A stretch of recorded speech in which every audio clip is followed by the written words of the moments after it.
নীতির উপর অটল থেকে আদর্শের পথে চলাই আমাদের শক্তি। পরিবর্তন শুরু হয় বিশ্বাস থেকে। অন্য প্রতিটি দলের আছে শক্তি, আছে প্রশ্ন, সিদ্ধান্ত আপনার।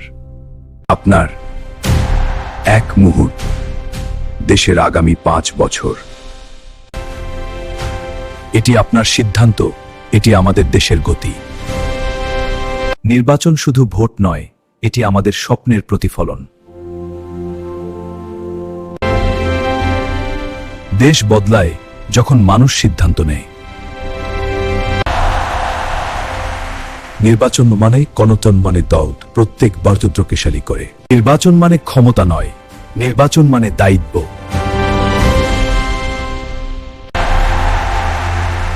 প্রত্যেক ভোটের মানে আছে, প্রত্যেক সিদ্ধান্ত গড়বে আমাদের দেশ।